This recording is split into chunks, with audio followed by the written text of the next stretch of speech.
那么我接下来呢，就把这个培训居留啊，还有远程工作居留啊，那我就讲一下啊。那我呢讲的都是比较真实的啊，就只讲大实话，所以呢，呃，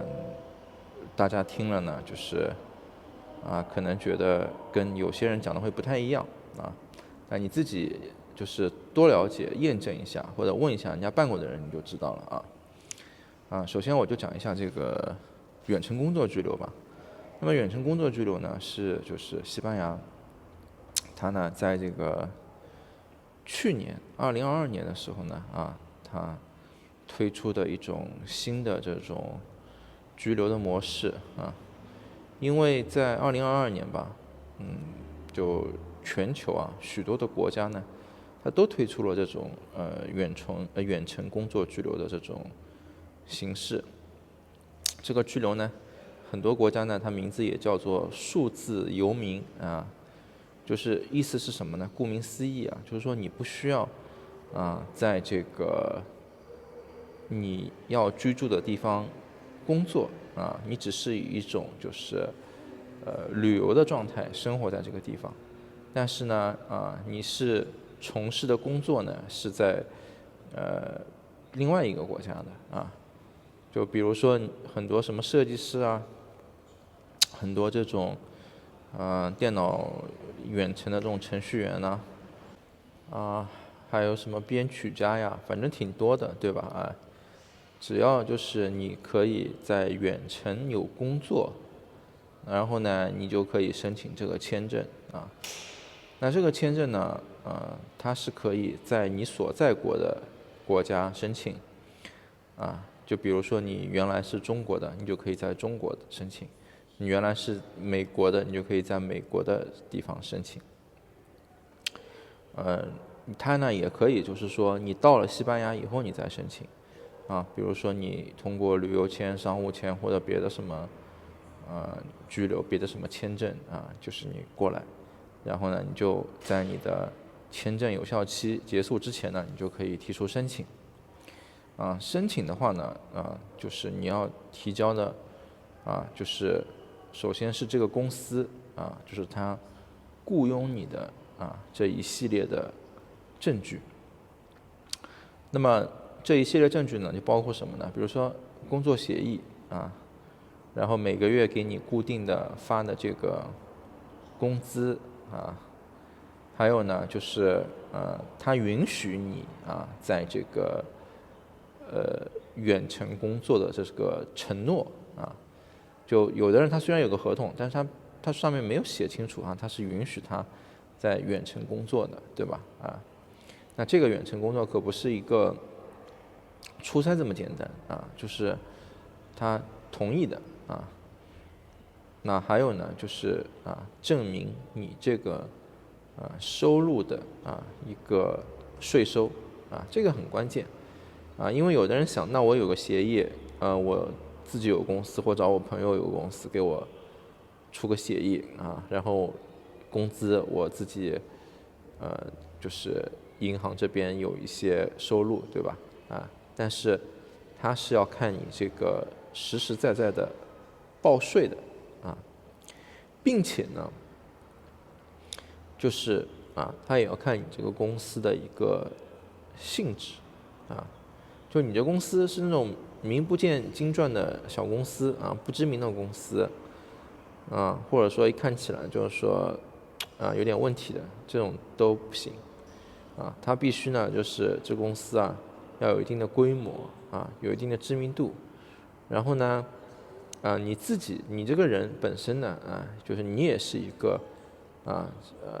什么名牌院校或者说你有丰富的这种工作经历的。总之呢，就是我觉得给你限制这样的一种形式呢，就是说他有这种非常大的这种权利就是说来决定就是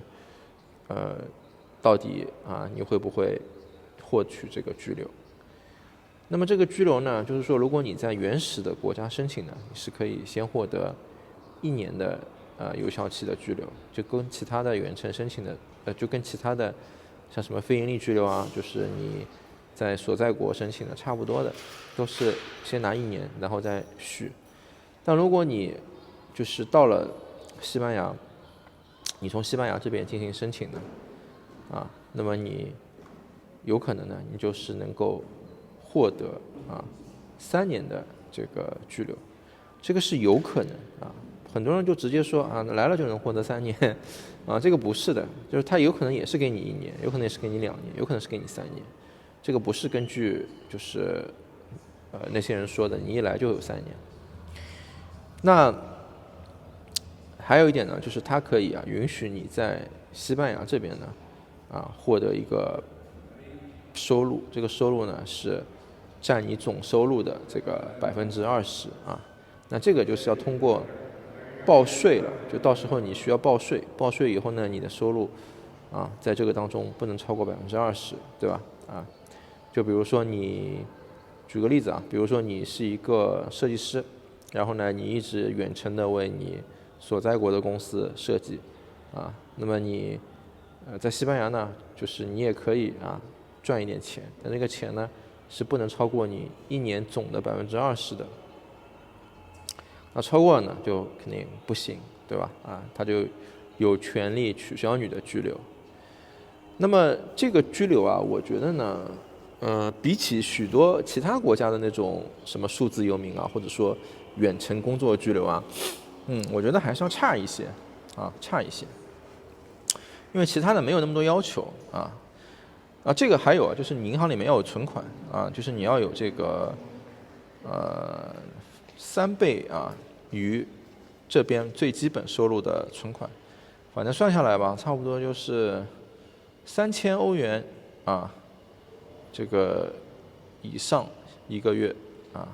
这样的一个存款。那么你还要有就是证明差不多这样的一种收入，然后如果你要申请跟你一起来的人，比如说你家里面的人，你小孩或者说你的什么就是家属就你还要在网上每个人再加1个月的生活费再叠加上去。那这个呢，我觉得呢，对于许多就是他原来比如说他生活在美国或者说已经生活在欧洲其他的国家那些人，那么对于这些人呢，他们呢，我觉得是很有优势的因为呢，就是他如果申请这个东西呢，他只需要在西班牙交税就行了他并不需要就是在那个他自己的这个国家再交税因为他居住在西班牙那如果说你是一个就是中国人在中国这边工作的获得的这个远程呢，那在中国这边你不交税是不可能的因为就中国雇佣你他说他不交税，这个是没办法把这个工资给到你的除非就是说这个中国的公司他已经在海外已经有一个公司，然后他通过这个海外的公司他再雇佣你，那就是说你也只需要交这个在西班牙的这个税，不然的话呢，就是你中国的公司呢，他要给你交一份税，然后你跑到西班牙这边呢，你还要再交一份税。那这2个税收加起来就特别厉害了因为你要知道，你在中国，如果你的收入超过3000欧元1个月就是人民币2万多吧1个月你的这个税已经是挺多的了，然后你再跑到西班牙这边，你再交一次这样的一个税自媒体的收入呢，它是没有办法非常稳定的他认为，除非你说我就是有一个公司我固定的每个月付给你多少钱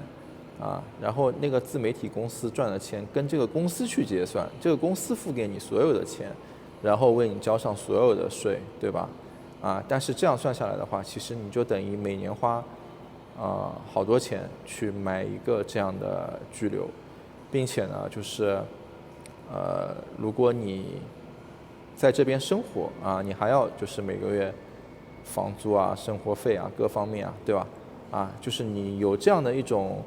能力呢，你还不如去就是买这个你还不如去办这个非盈利的居留，对吧？同样的就是我觉得这个方式，那这个呢就适合真的他是有一个远程工作的这种情况的比如说他接了一个 case， 给一个什么公司设计什么程序代码之类的有比如说500万、1000万是吧，或200万或多少钱，总之只要超过这个数字然后呢他反正在哪都无所谓，那他觉得西班牙挺好的，那我就来办这个这个我觉得是 OK 的。如果你没有这样的一个情况，你勉强去弄这个东西呢它一定是得不偿失的是没有意思的，就纯粹的就是有点像什么呢？就有点像很多人在日本办那个就像有很多人在日本办那个经营管理签他其实并没有真实的业务他就硬去办了一个，然后你一直在缴税，一直在付这个成本，到后面都吃不消，对吧？都扛不住的所以这个呢，我觉得是关于这个远程工作居留的这样的一个介绍。还有就是培训居留培训居留呢，就是说是你在西班牙呢，你不管你是合法的居住或者说是非法的居住，这个非法的居住不是你犯了法居住，是你在西班牙居留的这个时候呢，你并没有一个有效的居留就是你的居留是被取消了或者过期了，或者是你没有居留你只是居住在西班牙。那这样呢，就是你住满2年以上你就可以去申请这个培训居留。那么这个培训居留呢，你必须得去报一个学校，并且这个学校呢是政府认可的那很多人呢就会觉得，我来西班牙我住2年，然后我再去报这个东西，对吧？我就可以获得这个居留。那没有那么简单，这当中呢有什么门道呢？首先呢，就是说你去报这个学校你的语言肯定是非常过关的你的语言如果根本就不行你没有办法去学校里面上学，对吧？你根本就不懂，然后学校也不会录取你这就是一个最大的问题。那么学校呢，它招聘你去学习呢，它也是有要求的不是说你跑过去我就付点钱我就可以学的它有它的一些等级的规则比如说你学什么东西，它有等级1、等级2，等级1是几个小时，比如说400个小时，等级2是600个小时那么每一个地方呢的移民局呢，它对这个居留你需要去报哪样一个学校，哪样的一个等级，它具体的要求是不一样的那么还有呢，就是说，如果你去这个学校你学了你这个居留你已经申请完了，然后你也学了学了以后呢，你学校给你说你又不及格，没能毕业那这个呢，就是你这个居留就会被取消你又变成了一个没有居留的情况。那么如果你毕了业以后呢你必须要能找到一份工作，并且有了工作合同，你才能够就是转成一个工作的居留这个呢就是这个当中我觉得最大的问题。为什么呢？因为他又回到了就是别人给你一份工作的这个问题，对吧要知道就是在这边失业率很高你没有特别的能力或者说不是别人愿意给你，或者说有的人他是去买了一份工作那他如果不是这样的话呢，他根本就没有办法获得工作合同。所以呢就是你学了以后，就算你第一关过了学校毕业这一关过了，然后你又没有工作合同你还是留不下来，对吧？许多留学生他学了很久然后呢毕业了他没拿到这个工作合同，他就回国了，对吧？那你更别说就是你说什么你之前没有居留的，或者说你其他原因的，对吧？你说你要能获得一个工作协议的那这个是非常难的。那这个呢就适合哪些人呢首先就是说那些在语言上能轻松掌握的人，比如说你说许多南美人他们已经就是掌握西班牙语，就跟他家里面说话一样，对吧？是母语。那么对他来讲呢，他去培训去报学校去拿到毕业证书，这都没问题。他唯一的问题就是他要找到一份工作啊。那对于这些人呢，他们本身呢，他们有他们的一些渠道，对吧？他们能获得一些工作，比如说他去做一些，比如说服务性行业这个我觉得对他们来讲不是特别难的就是他们这些西班牙的人的一些，公司或者说这种餐厅酒店什么的，他们都会招一些这种人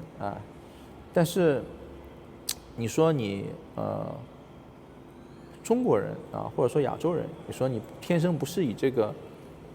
为母语的你要去面试这个工作，那你肯定就没有优势，对吧？不是你说的不够好，是人家那个就是母语，你跟他没有办法竞争，对不对？就他能够用那些人，他干嘛要用你呢？是吧？这个道理就很简单。当然了，就是有些人他比如说他已经在这边读了好几年书的，他的语言掌握能力呢肯定是也不错的，对吧？他大学毕业了，或者说硕士毕业了，他没有拿到工作合同那么他再通过参加这个培训居留呢他再去学一个什么技能，或者说学一个什么比较能够立刻用在工作当中的这样的一种形式，就或者说他只是就是说再有一个居留再拖1年那么他再去找个工作那这个呢，他的最后看他的这个语言掌握能力他如果语言掌握能力确实是 OK 的那么他到时候呢，他或许就能够找到一份工作，有了这个合同，那么他也就通过这个培训居留呢就过渡了一下。那如果他还是没有找到这个工作呢，那其实等于就是他又多花了1年的钱，多花了1年的时间，对吧？还有呢，就是这个培训居留呢很多人就是会说这个东西不需要我立刻就能找到学校事实上它不是的，它是就是说你去申请的时候就是你可以就是还没有立刻就是找到学校，但你需要把你要找的学校是什么你要告诉他，不是光说的，就是你必须要有一个书面的一个东西的，并且你告诉他以后呢他会跟你确认的，到时候就是他比如说给你说通过了，你可以去把学校的这个录取书给他，你拿不出这个录取书你这个东西就作废了，又没有用就是你还是拿不到这个居留。然后你拿到这个录取书，然后呢你就要去读你每天就要去读，你读不出来你最后还是也是作废的，好吧？那这个呢就是这个培训居留的一些情况，谢谢。